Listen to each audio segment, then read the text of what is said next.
we're going to get started. This is the second of a 4-part gardening series, and today's topic is Grow Food Now. My name is Susie Robertson. I am the Community Manager at Sustainability Trust, and these webinars are brought to you by Sustainability Trust, KaiCycle and Grow Space.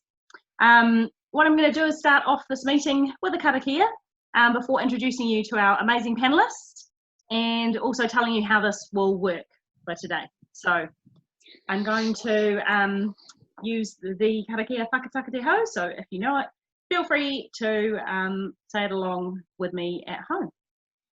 Whakataka te hau ki te uru, whakataka te hau ki te tonga, kia mā kina kina ke uta, kia mā taratara te tai. Ia ki ana te atukura ki tio, I hoka, I hauhu, I hei mauri ora. Mauri ora. Kia ora. So you will have noticed that you're on mute. That's so just our panellists will get to talk to you today. We want to hear from you, and how we're going to do that is you get to ask lots of questions through the Q&A. So somewhere on your screen, at the bottom, at the top, I don't know where it is if you're on a phone. Hopefully you can find the Q&A button. And if you press on that, you can send questions through, and then I will direct those questions at our panellists today. Just so you know, this session is being recorded and will be available after this at Sustainability Trust website, along with a blog and lots of useful links about the topic of growing food right now. Yeah, just to acknowledge that it's amazing that you guys are joining us. This is a difficult time for a lot of people right now, and it's a really key time for us to look to ways to become more resilient in our own homes and in our communities. So we are really enjoying talking about growing food locally. So yeah, without further ado, I'm going to hand over to the first panelist, which is Caroline Arrowsmith. Kia ora koutou. I'm Caroline. I'm one of the educators at Sustainability Trust. I look after our urban agriculture programs, Food is Free and Fruit Tree Guardians. I've mostly learned what I know about food growing through volunteering on various permaculture projects and small scale organic farms in different countries. I'm really lucky to have been able to do this, and I really love to share what I have learned and my experiences with others, and encourage people to set up gardens and maybe inspire them. I think growing food is really important, especially in times like these, when maybe we're craving a bit more of a sense of security in these crazy times. Food growing can really help to give us this. I heard a really cool quote this morning from the folks at Ihumatao, which was food sovereignty doesn't come from pack and save. I thought it was a really amazing quote, and it's so true. And now's the time to really embrace that concept and to take charge of our food systems. And I'd love to see Wellington covered in small scale organic farms and veggie gardens. Yeah. Great, thanks Caroline. And that is not Caroline saying we're not happy to have Pack and Save open, because we are. Oh. Yeah, no, of course. All right, I'm going to hand over to Sheldon. Kia tātou everyone, ko Sheldon tuku ingoa. I'm one of the farm managers at the KaiCycle urban farm in Newtown. We're an organic small scale farm, just like what Caroline was talking about, and we produce CSA veggie box shares off the property. Really happy to be here today and share some tips and some learnings to get everyone growing something over winter. Winter is a great time to grow not only food but crops that can help our soil have better fertility going into the future. So yeah, get your questions coming through. Great, and last but not least, over to you, Grant. Kia ora koutou, ngā mihi nui ki a koutou. Ki tēnā tāhui, tēnā rānia. The sun is shining. My name's Grant Corbishley. I'm from Houghton Bay Farm, small urban farm in Houghton Bay. Several years ago, I completed a PhD that focused on looking at what future options my community had, given that times may be a little bit uncertain, but also provide positive kind of opportunities. And one of those opportunities that came out of that PhD was that it would be great if we could encourage everyone in the community, or a lot of people, to activate their backyards. In other words, turn them into something that benefits their family and their community. So my son and I started the farm in my backyard, which is quite big, as a kind of model, similar to people who have solar powered, and they sell the excess back to the grid. So we grow enough for ourselves, and we sell to Common Sense Organics and people in my community. Great, thanks, Grant. All right, I'm going to start off with hopefully an easy question. This was submitted. Some of these questions were submitted by Facebook prior to today's session, and other questions, obviously, we want to hear from you as we go along. I know it takes people a little bit of time to warm up, and that's okay. Okay, what can I plant right now to get the quickest crop? I'm going to start with Sheldon. So your quickest crops at the moment are going to be leafy greens or radishes. So radishes, they can either be the longer ones, the French breakfast, or the smaller ones, the kind of circular ones. You can just put seeds straight in the ground and you might have a radish in 30 days. The other great ones are leafy greens, so rocket, any kind of lettuce head, green salad bowls, really easy to grow. Red freckles. These names of the plants are the common ones you can get from King Seeds. Yeah, so leafy greens and radishes are going to be your quickest crops at the moment. Yep, I agree.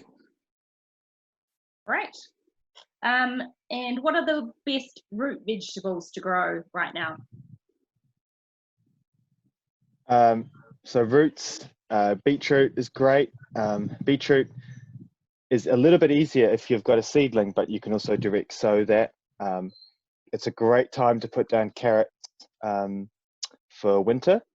Carrots are slightly more difficult than your beetroot. They need to be constantly wet. So have a look online for a blog on sowing carrots. They can be a little more tricky.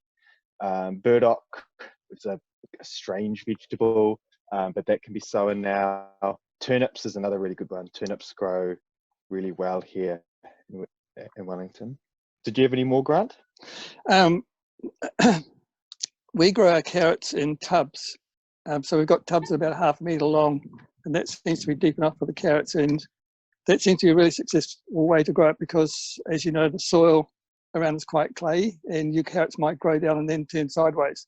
So growing them in tubs means you get nice long carrots. Great. What is something a little bit unusual I could grow right now?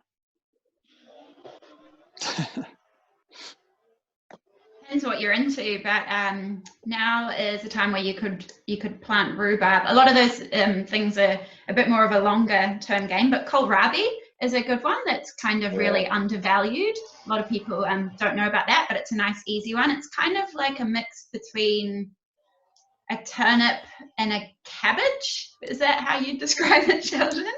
Yeah. So it doesn't sound good, but it is, and the whole plant is edible, which is really cool. Romanesco broccoli, if you've ever seen that, that's that broccoli that kind of looks like it's got fractal patterns on it. Kind of looks a little bit like a cauliflower. It's kind of lime green. That one's really, really cool looking. You've got your Asian greens as well, like bok choy, something a bit different, pak choy.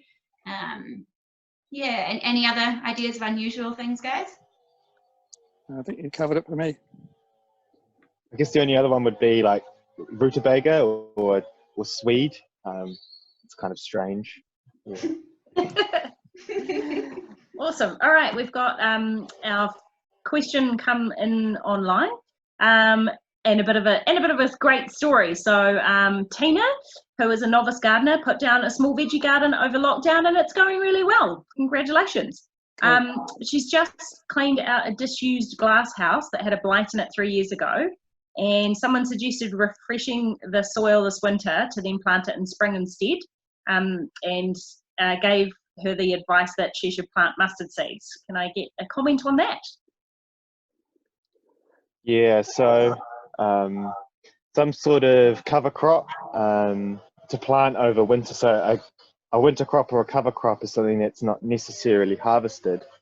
So mustard's a good one, and also tillage radish. I'm just trying to think of the common name.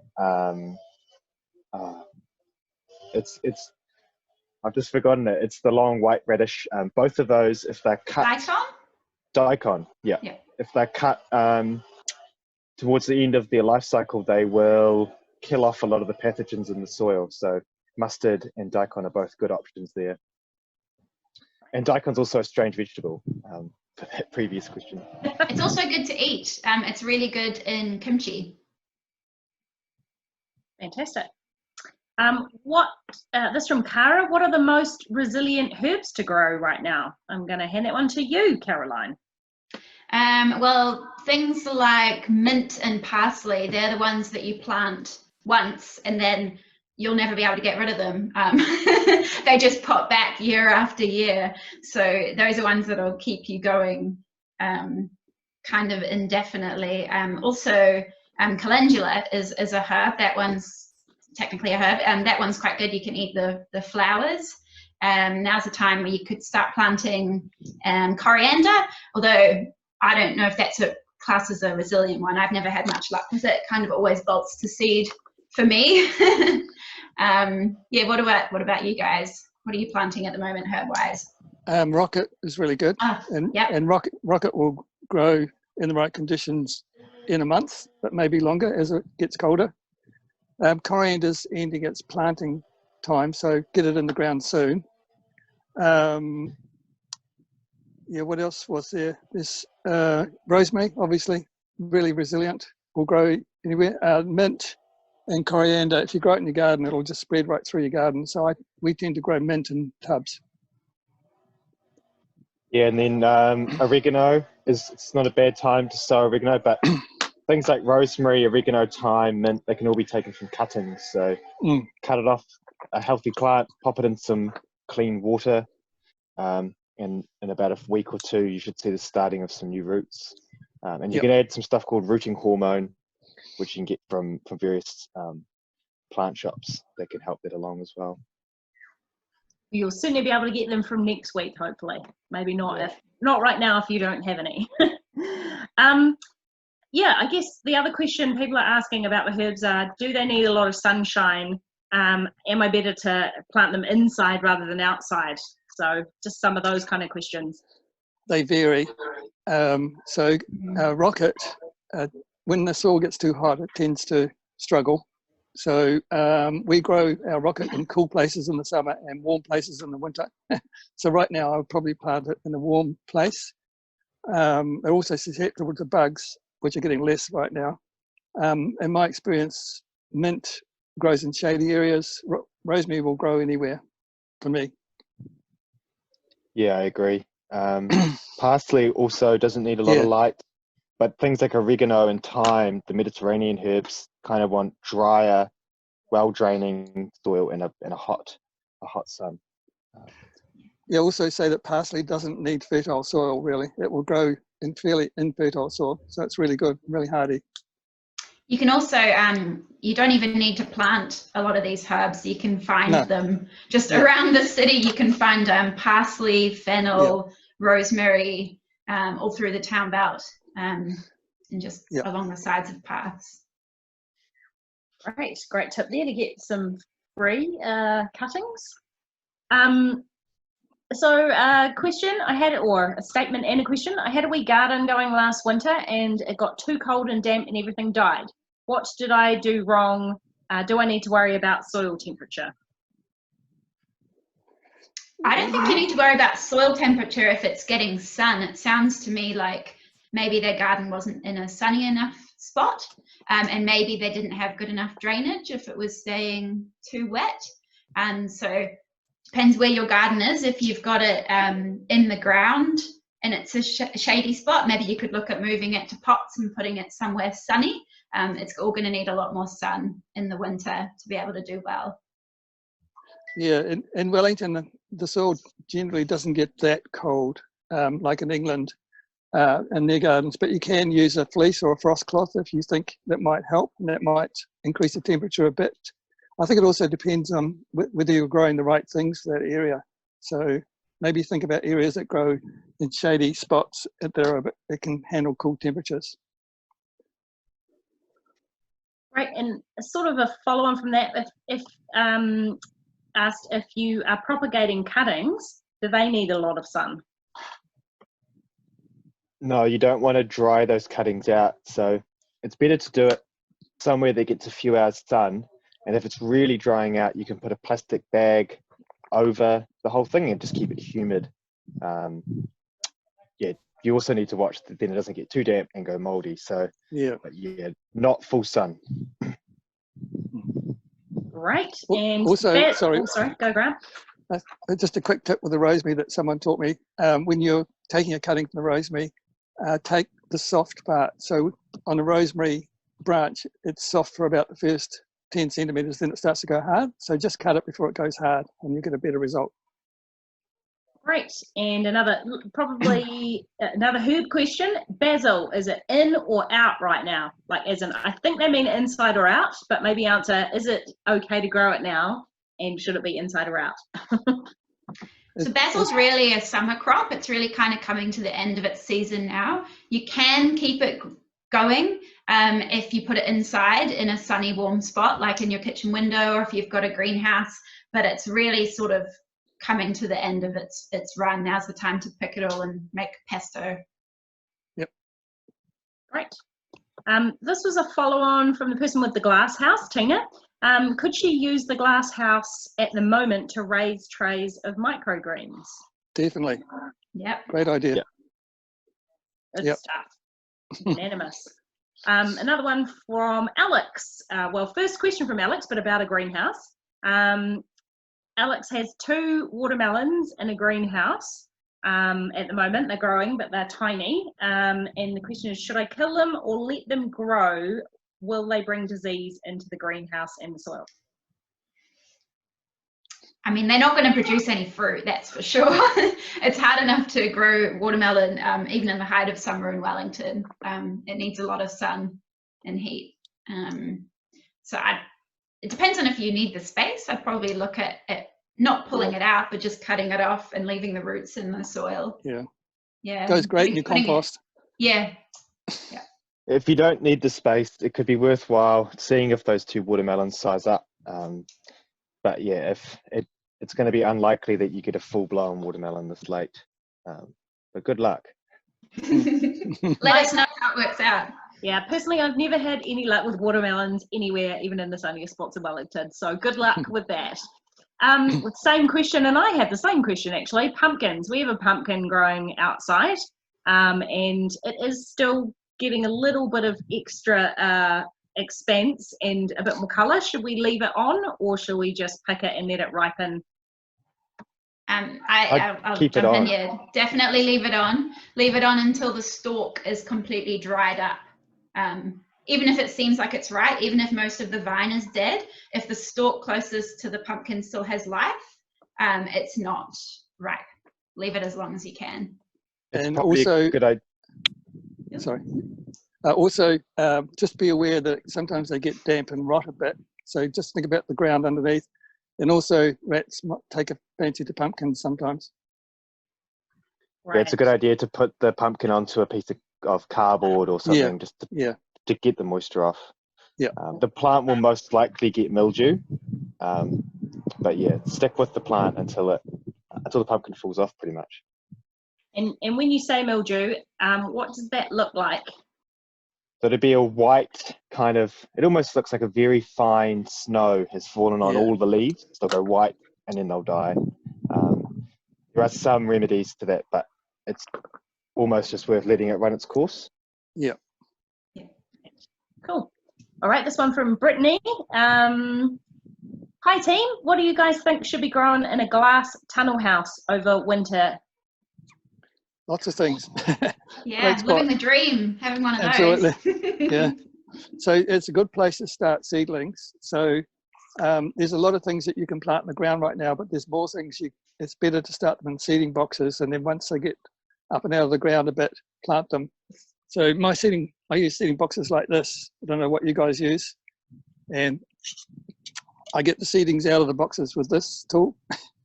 And so yeah, there's a whole lot. So I'll start reeling them off, but you guys can fill in the gaps.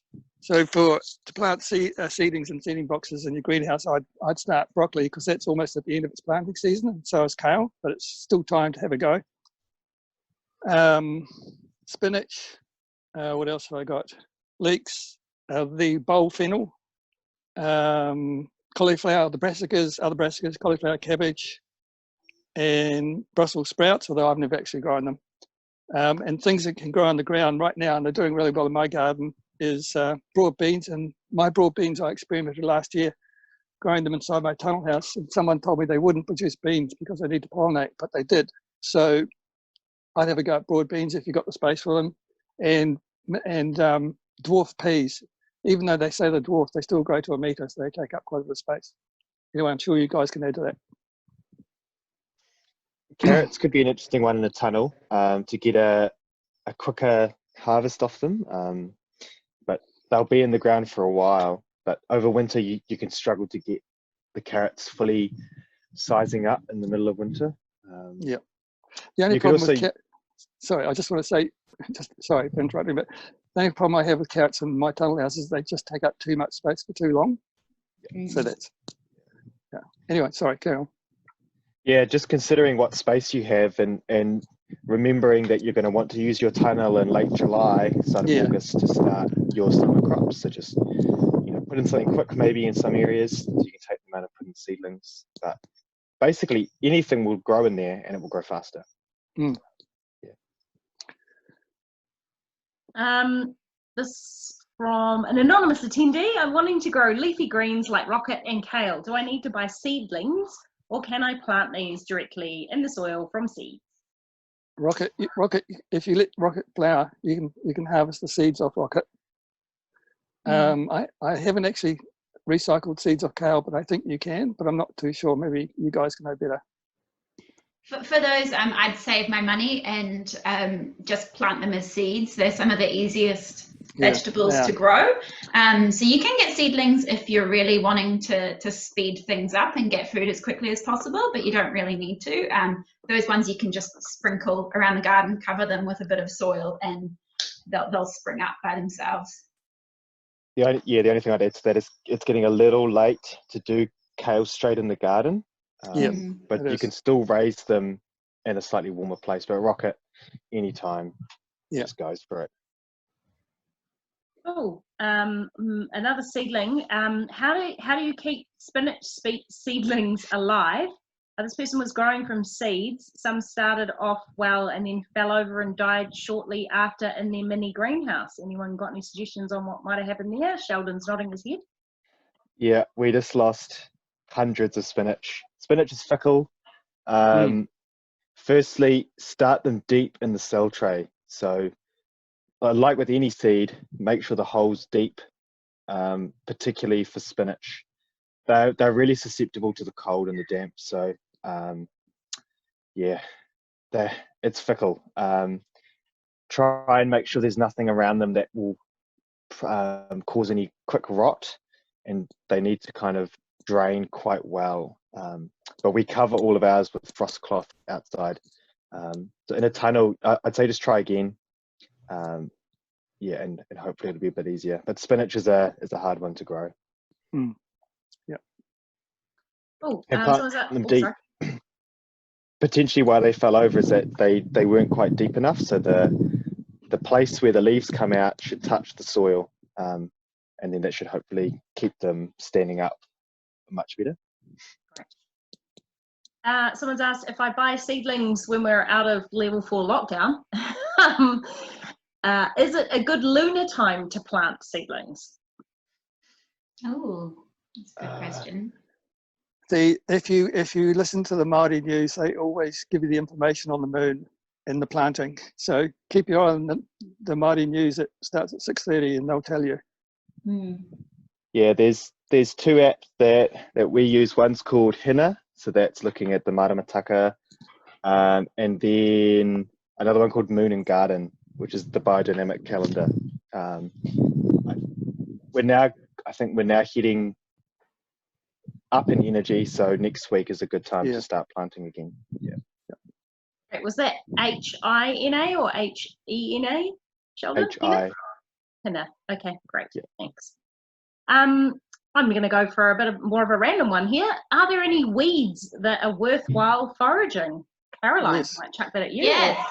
Grant touched on this one last time, but this one's a big passion of mine because everyone wants to plant and harvest quickly, but you really can't get any quicker than just going out and picking the weeds that are already there in your garden, that just get mowed over or sprayed when they're a real treasure. So just in your lawn, you've likely got plantain, dandelion, clover. At a glance, I was walking around my neighborhood the other day, and I saw just on the sides of the street, fennel, parsley, nasturtium, wild mustard, kawa. Not that that's a weed, but that one's a really good edible. I'll post a guide to foraging and eating weeds along with this video, because I think it's a really cool, fun hobby that people can pick up. Great. Yeah, I can add a couple to that.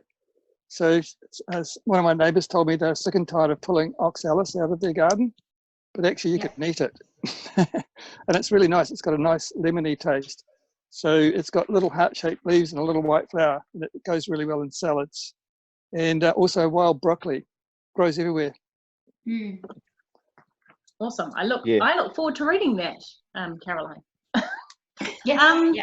Okay, this person has said, I don't have a garden space for bigger root vegetables. Can I grow potatoes or kumara in a bag of compost or I guess like a pot? Yes, in an old coffee sack is really good for potatoes. Love that. So yeah, an old sack, a pot, definitely. I've had potatoes in both. Yeah. Fantastic. How often should I fertilize my soil during winter, and what's the best fertilizer to use? So I guess you probably want to add, if you haven't added any fertilizer since summer, you're going to want to add some now. So the options are compost, a really good compost. Blood and bone isn't a bad one. Seaweed, either mulched up or you can kind of leave it in a bucket of water and it will turn to mush. And then there's kind of the more commercial like fertilizers. So one's called Nature's Garden. So that's an organic rock extracted fertilizer, and worm castings or worm extract. But during winter, you shouldn't need, apart from the brassicas, things won't be feeding as hard. But planting things like broadbean, pea, lupin, they're actually going to fertilize that soil for summer as well. So you can either use plants or inputs. Yeah, and a couple of things to add to that is if you live near bushy areas, dry leaves from the ground are really good, and it's a good idea to put something down as a mulch to kind of get the soil temperature up a little bit. So if you can put a mulch on top, dry leaves, whatever, that's going to help, and it'll help your garden. Right. Can you use grass clippings? Right. They're very hot, so you have to be very careful with them. So they'll kill things. So sparingly, in my opinion. They also bring heaps of weed seeds with them. Yeah. So just watch that as well. Right. Are there any plants that don't like being planted by other plants? How does that work? You mean like companion planting? Oh, I see. Yeah, I guess they're asking possibly the opposite. Are there anything like, do broccoli and cauliflower get along, or are they arch enemies? Companion planting is a really important part of gardening. Like marigold flowers, for instance, and calendula are really great companions to brassicas. Yeah, I think it's all a matter of experimenting as well and seeing what works, because like I've heard that according to companion planting, cucumbers and tomatoes don't grow well next to each other, but I've had them next to each other in my garden and they've done fine. So a lot of it is really figuring out what works in your soil and in your microclimate and giving it a go. Yeah, so I guess a big thing would be don't plant things that like lots of sun that are smaller maybe next to something big and bushy that's going to shade out all the sun, things like that, or take all the water or the nutrients. Yeah, so this summer we grew corn and then we grew runner beans that used the corn for support, and then we planted pumpkins underneath to keep the weeds down, and it worked really well. Yeah, a good one for winter is a brassica, so cauliflower, broccoli, cabbage, kale, and then a pea, so a Miami pea or a winter snap, and those two go really well together. But yeah, there's lots of diagrams online. Just search companion planting table, but don't use it religiously. Also, you know, experiment and see what happens. All of them say that fennel hate everything, but we grow fennel with everything and it's fine. Yeah. Okay, there you go. Great. I have traditional rows, but I've seen veggie gardens that look more like free form and wild. Is this called permaculture? No. I think you can go, Grant. I just very quickly just say permaculture is about diversity, but it doesn't mean that. Yeah, carry on, Sheldon. I was going to say, like a free form garden or a wild garden might seem better, but it's going to be harder to manage. So there's a reason that for the last 10,000 years we grow things in lines, and it's so that it's easier to manage. I think they're great, but it's looking at inside that row, what do you have? So a whole row of something is not great, but you can put multiple things into it. Yeah. I think the other thing is you can get a bit confused about what you planted. I think it's easier. That's true. For me. But also some plants get drowned by others, but you also need to get access to the plants if you need to help them or tend to them or whatever. Yeah. It also really depends on what your goals are. If you're really interested in helping pollinators and insects and wildlife, and you're interested in getting a crop, but you're not kind of on a farm scale level. Sometimes it's just fun to just kind of throw things in and just see what happens, and you have this crazy, super diverse sort of little jungle, and that's really cool. And it can attract a lot of different critters to it, which is cool if you've got kids as well. It can be really pretty as well. A bit like the Wilderkind's garden up at Innermost Gardens. Yes, that's very wild. Yes. Quick follow-up question: can you use dried pine needles instead of dried leaves? Is that okay in terms of the mulch? No, not in all cases. You've got to be careful with pine needles. They're quite acid, as I understand.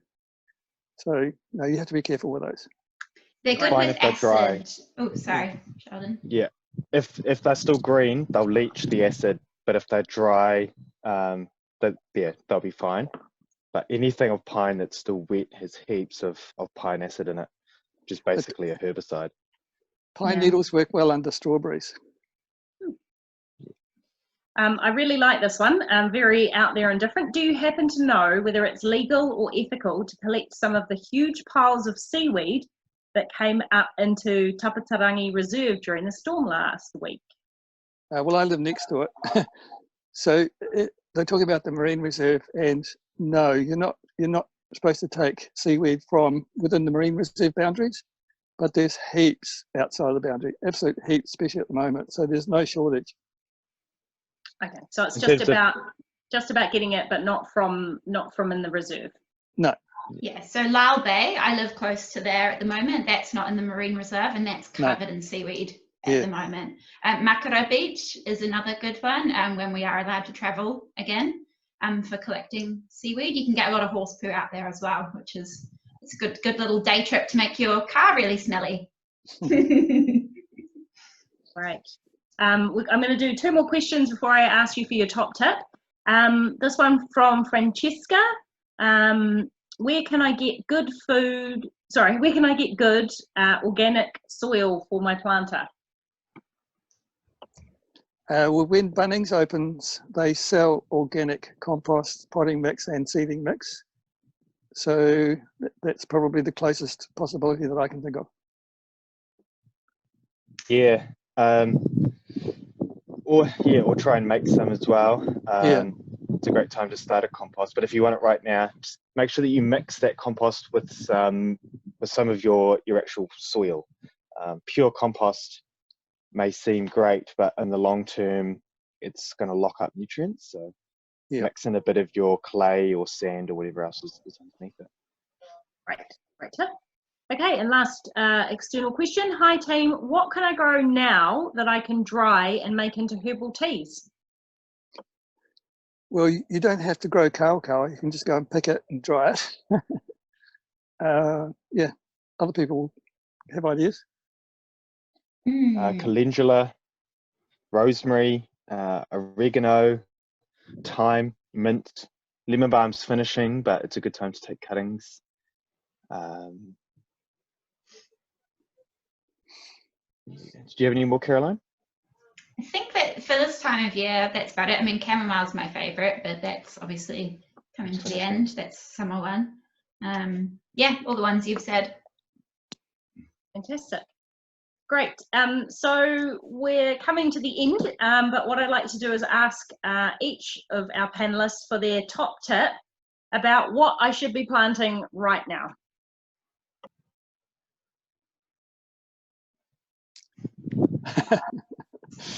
Grant's going to start, I can tell. Yeah. Okay, the only tip I can think of, which I think is a good one, it was good for me anyway when I was letting, is get a planting guide. There's plenty of them that relate to the Wellington area, and that will stop you from panicking and doing the wrong things. It'll just help you see quite clearly what to plant now, what to plant next month, and so on.